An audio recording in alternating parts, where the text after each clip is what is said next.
অধিকারে ভারত নিজের জমিতে সে কাঁটাতার দিচ্ছে নাকি বেড়া দেবে না পাঁচিল তুলবে সে নিজের জমিতে দিচ্ছে, সেখানে বাংলাদেশের বর্ডার গার্ড তারা এসে বাধা দিতে এসেছিল কেন? মানে কিসের উস্কানি এটা? পায়ে পা দিয়ে ঝগড়া করার উস্কানি? একটা যুদ্ধ করানোর জন্য একটা সুরসুরি দেওয়া, ভারত তো যুদ্ধ করতে চাইছে না, কোনোভাবে কোনো পদক্ষেপ নিচ্ছে না, এটা কি ধরনের ব্যবহার হলো? এটা কি ধরনের পদক্ষেপ? কি বলবেন আপনি এটাকে? আমি গর্বিত যে আমার বাংলাদেশে জন্ম হয়েছে এবং বাংলাদেশের বর্ডার গার্ড নিয়ে আমি সম্পূর্ণভাবে গর্বিত এবং আমি এই দেশকে ভালোবাসি।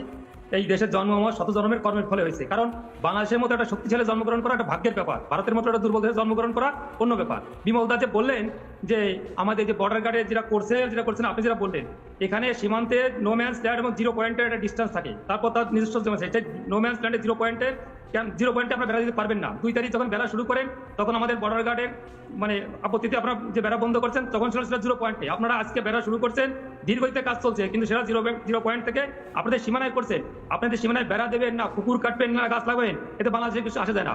আর বাংলাদেশ নিয়ে আমি যেভাবে বললেন দুর্বল, সরিষা খেতে ট্যাঙ্ক দিয়ে একবারও বলবেন না। আপনার বয়স কত আমি জানি না, আপনি 2001 সালে আপনার বয়স কত ছিল? 2001 সালে আপনার উস্কানি দিয়েছিলেন সীমান্তে, সেখানে পাদুয়ায় 16 থেকে 19 এপ্রিল এই 4 দিন যে গন্ডগোল করছিলেন, সেখানে আপনাদের 18 জন বিএসএফ মারা গেছে, আমাদের মারা গেছিল মাত্র 3 জন। আপনাদের 2 জন বন্দী হয়েছে, আমাদের 1 জনের বন্দী হয় নাই। আপনাদের 2 জন আহত হয়েছে, আমাদের মাত্র 5 জন আহত হয়েছিল।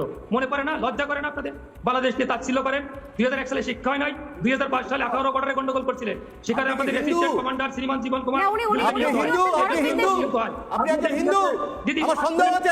আপনি নাম বাড়িয়ে বসেছেন। বাংলাদেশকে কত বড় কারণে কি নাই? বিমল বাবু যে বললেন 2001 থেকে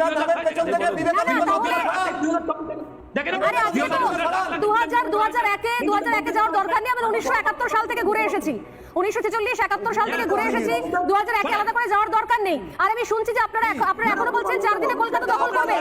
কি নিয়ে দখল করবেন? কি নিয়ে দখল করবেন? আপনারা কতখানি মানে লজ্জা খেললে ভয় দিন থাকতে নয়। আমি শুনেছি আপনারা কোন জায়গা থেকে কথাগুলো বলছেন। যদি ভারত থেকে সহায়তা নিয়ে, ভারত থেকে সাহায্য নিয়ে আপনারা ভারতের জমিতে কাঁটাতার দেওয়া হবে কি হবে না, সেটা নাকি আপনার দেশের সিকিউরিটি গার্ড ঠিক করতে আসবে? আজকে পালিয়ে গেল কেন? চোট ঠেকাতে বেড়া লাগায়। বেড়া কেন লাগায়? বেড়া চোট ঠেকাতে লাগায়। আপনারা চোট বিক্রি করেন বলেই ভারতকে বেড়া লাগাতে হয়েছে।